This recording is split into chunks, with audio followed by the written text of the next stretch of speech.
چاند کے قیدی قسط نمبر 3۔ اماں کی آواز بلند سے بلند تر ہوتی جا رہی تھی۔ میں نے محسوس کیا کہ اماں کی آواز میں لرزش رفتہ رفتہ کم ہو رہی ہے۔ اب وہ پہلے کی نسبت زیادہ صاف آواز میں تلاوت کر رہی تھیں۔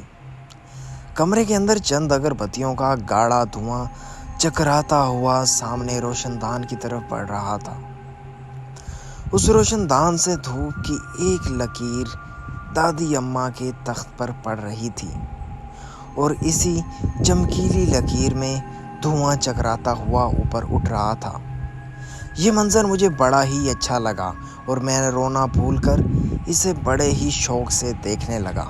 چند لمحوں بعد کمرہ دھوئیں سے خالی ہو گیا، مگر اب مجھے دادی اماں کا چہرہ صاف دکھائی دے رہا تھا۔ مگر ان کا چہرہ دیکھ کر مجھے حیرت کا شدید جھٹکا لگا تھا۔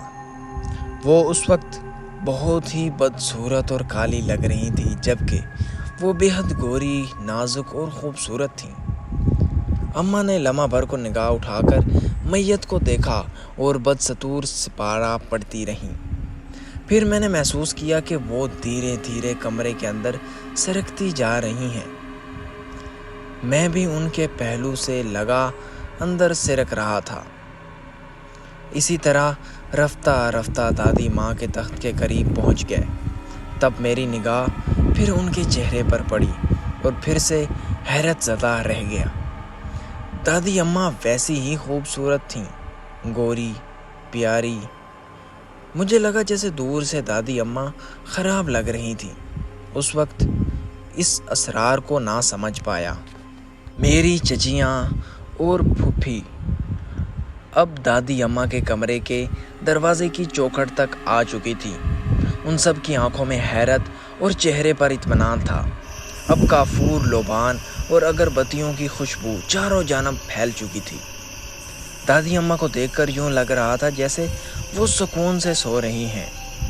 پھر پتہ نہیں کیا ہوا، مردان خانے سے ابا، چاچا، تایا اور دوسرے رشتہ دار مرد سبھی تیز چلتے ہوئے دادی اماں کے کمرے تک آ گئے۔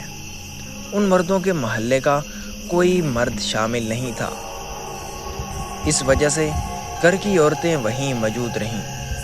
تمام لوگ اماں کے ساتھ ساتھ مجھے بھی حیرت سے دیکھ رہے تھے۔ پھر ابا نے میری بڑی بہن سے کچھ کہا، وہ لپک کر گئیں۔ ذرا دیر بعد وہ لوٹیں تو ان کے ہاتھ میں پانی کا ایک کٹورا تھا۔ انہوں نے ڈرتے ڈرتے کمرے میں رکھا اور سہمی ہوئی اماں کے قریب آ گئیں۔ ان کی نگاہیں دادی کے چہرے پر جمی ہوئی تھیں۔ ماں بہت ہی زور سے تلاوت کر رہی تھیں۔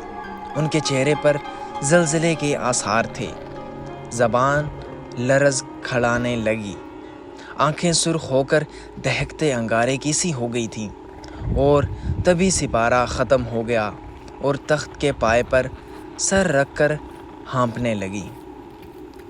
جہانی آپا نے بڑھ کر پانی کا کٹورا ان کے خوش لبوں پر لگا دیا، جیسے انہوں نے بڑی بے صبری سے پی لیا، اور پھر وہ وہیں ڈھیر ہو گئیں۔ اماں شاید بے ہوش ہو چکی تھیں، اس لیے سارے گھر میں شور مچ گیا۔ کوئی پنکھا جلنے لگا، کوئی پانی کا چھمکارے مارنے لگا۔ ابا دوڑ کر باہر نکل گئے۔ چند لمحوں بعد واپس آئے تو مولوی چچا ان کے ساتھ تھے۔ وہ محلے کے مسجد کے امام تھے اور اس کے علاوہ لوگوں کو قرآن پاک کا درس بھی دیا کرتے تھے۔ وہ سہمے ہوئے تھے، مگر پھر بھی وہ آیتوں کا ورد کرتے ہوئے دادی اماں کے کمرے میں داخل ہو گئے۔ کسی نے دادی کے منہ پر چادر ڈال دی تھی، عورتوں نے دوپٹے میں منہ چھپا لیے۔ جہانی آپا نے اماں کے اوپر ہلکی سی چادر ڈال دی تھی۔ مولوی صاحب نے اماں کی نبض دیکھی، وہ حکیم بھی تھے۔ چند لمحے کچھ بڑبڑاتے رہے، پھر پانی مانگا۔ پانی کے کٹورے پر کچھ پڑھ کر پھونکا اور اس پانی کے چھینٹے اماں کے منہ پر اور جسم پر ڈالے۔ پھر وہی کٹورا لے کر پورے کمرے میں چکر لگانے لگے۔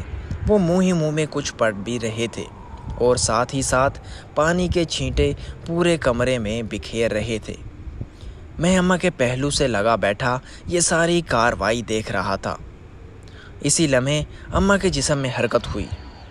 لوگوں کی سرگوشیاں تیز ہو گئیں اور مولوی صاحب مسکرا کر باہر نکل گئے۔ آپ کی خاتون بڑی ہی ہمت والی ہیں مرزا صاحب، انہوں نے مسکرا کر ابا سے کہا۔ میرا خیال ہے کہ اب سب ٹھیک ہے، آپ میت کے غسل کا انتظام کیجیے۔ اتنا کہہ کر وہ مردان خانے کی طرف بڑھ گئے۔ اب اماں اٹھ کر بیٹھ چکی تھیں۔ انہوں نے سب سے پہلے دادی کے چہرے پر چادر اٹھا کر دیکھا، پھر پورے کمرے میں نگاہیں دوڑائیں اور الحمدللہ کہتے ہوئے اٹھ کھڑی ہوئیں اور پھر باہر چلا گیا، شاید مردان خانے میں، کیونکہ مجھے یاد نہیں کہ دادی کو کس نے نہلایا اور کس نے کفن پہنایا۔ ہاں، اتنا یاد ہے کہ مولوی صاحب محلے کے کچھ مردوں کو ساتھ لے کر آئے تھے، مگر عورتوں نے ہمارے گھر آنے سے انکار کر دیا تھا۔ اس بات کا علم مجھے رشتہ داروں کی گفتگو سے ہو گیا تھا۔ دادی کے جنازے میں بہت کم لوگ تھے، البتہ محلے کے ہر دریچے، دروازے اور کھڑکی میں عورتیں نظر آ رہی تھیں۔ دادی کے انتقال کے بعد ساری حویلی میں سناٹا چھا گیا تھا، ورنہ ان کی زندگی میں بڑی ہی رونق ہوا کرتی تھی۔ محلے بھر کی عورتیں ان سے ملنے آیا کرتی تھیں، مگر جانے پھر کیا ہوا کہ عورتوں نے آنا ہی چھوڑ دیا۔ اماں نماز روزے کی بڑی ہی پابند تھیں۔ صبح اٹھ کر قرآن پاک کی تلاوت کرنا ان کے معمولات میں شامل تھا۔ ہم سب کی آنکھ تلاوت کی آواز پر کھل جایا کرتی تھی۔ اماں سب کو نماز روزے کی پابندی کا درس دیتی تھیں۔ ہم بہن بھائی ان کے حکم کی تعمیل کیا کرتے تھے، مگر گھر کے دوسرے افراد پر ان کا بس نہ تھا۔ خاص طور پر میری دونوں پھوپھیاں ہمیشہ میری اماں کی باتوں کا برا منایا کرتی تھیں۔ اماں روز صبح دادی اماں کے کمرے کی صفائی کروا کر وہاں کلمے کی 10 تسبیح پڑھا کرتی تھی، پھر اگر بتی سلگا کر کمرے کا دروازہ بند کر دیا کرتی تھی۔ ابا نے مجھے مقامی اسکول میں داخل کروا دیا تھا۔ شام کو میں مولوی صاحب کے پاس قرآن کا درس بھی لیا کرتا تھا اور رات کو اماں مجھے کچھ آیتیں سنایا کرتی تھیں۔